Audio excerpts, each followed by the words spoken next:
سر دوسرا سوال ہے کرسچینٹی اور مسلم کے بارے میں. قریب آئیں ذرا. اور قرآن شریف میں ہے کہ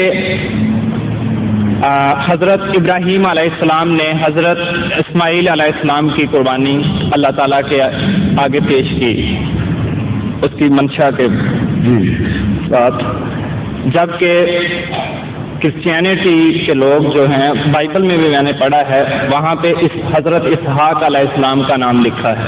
جی تو جب کبھی گفتگو ہوتی ہے ان عیسائیوں کے ساتھ تو وہ یہی جواب پیش کرتے ہیں کہ قرآن اور بائبل میں سب سے پہلے تو یہی اختلاف ہے. اختلاف تو بہت ہیں اور بھی جی، لیکن آپ یہ بتائیں کہ بائبل میں حضرت اسحاق کی اس قربانی کا مقام کہاں دکھایا گیا ہے اور اس قربانی کی یاد کہاں منائی جاتی ہے اور کیسے منائی جاتی ہے؟ کئی پوچھیں ان سے. اتنا عظیم واقعہ اور بے نشان کے مٹ جائے یہ ہو ہی نہیں سکتا. حضرت اسماعیل کا جہاں واقعہ گزرا ہے وہاں کی یاد آج تک منائی جا رہی ہے. لاکھوں انسان مسلسل ہر سال وہاں پہنچتے ہیں اور اسی طرح کی قربانیاں پیش کر رہے ہیں.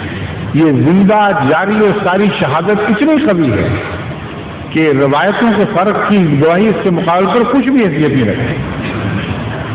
ٹھیک ہے سر. اور تیسرا سوال ظہور مہدی آخر زمان ہے